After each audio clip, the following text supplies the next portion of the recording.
Why do I ask your month and day? Because I'm a salesman. I'm a car salesman. I've been selling cars for 41 years. I read a book, this had to be 30 years ago. It was called How to Swim with the Sharks. By the guy's name was Harvey Mackay. He made $1 billion in the envelope business.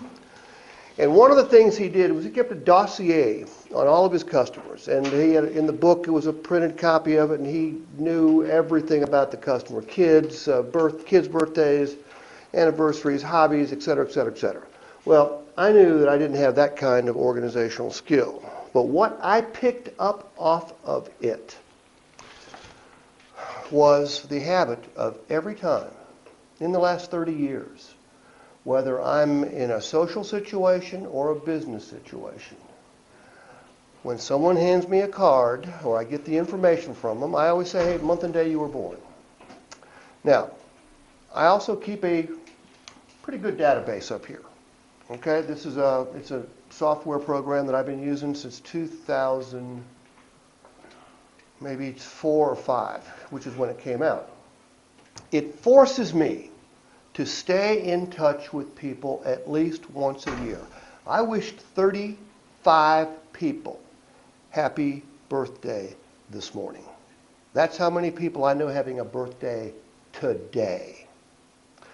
Now, someone says, well, why would you want our birthdays? Because there's nothing that any of you can buy from me. And that's a fact. And my answer used to be, well, someday one of you may be a general manager, a finance director, a dealer. Well, now I've gotten so goddamn old that really doesn't matter anymore. By the time you guys become general managers or dealers, I'll be dead. But I've just gotten in the habit of doing it. Now, somebody else has said, well, does it ever make any money? Yeah, it's made me a lot of money.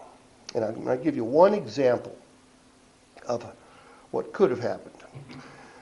In 2007, I was doing work for Mazda, and I went around the country and held seminars, and many times the dealer or the general manager who attended the seminar would invite me back to the store and pay me to do work in store. On this particular occasion, a dealer or general manager from Birmingham, Alabama, had me come to their store, and this was a store owned by a Japanese company, not Mazda, but a Japanese retail company. In fact, they have 7 stores they own in the United States. So I met him in 2007. I maybe had 2 paragraphs worth of conversation with him. He came to one of my seminars, sat in for about 3 or 4 hours, and the way this company works is they rotate their Japanese people into the dealerships for a year, then they send them back to Japan. So this guy's been back in Japan since 2008. I never saw him again. But guess what happened every year on his birthday? I wished him happy birthday. In September, I noticed that he friended me on Facebook, KZ Mimoto. I thought that was strange. And then he instant messaged me and said, hey, are you still training salespeople? I instant messaged him back and said, yes, I am. He goes, great, we'd like you to do some training for us. So I'm thinking Birmingham, Alabama.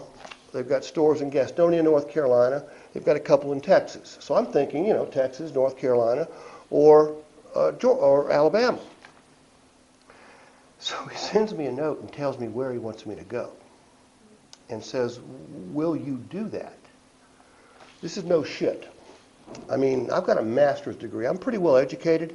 I had to look up this country to figure out where it was because I did not know where it was. It turns out they own the Toyota franchise in Mongolia, the Toyota distributorship in Mongolia.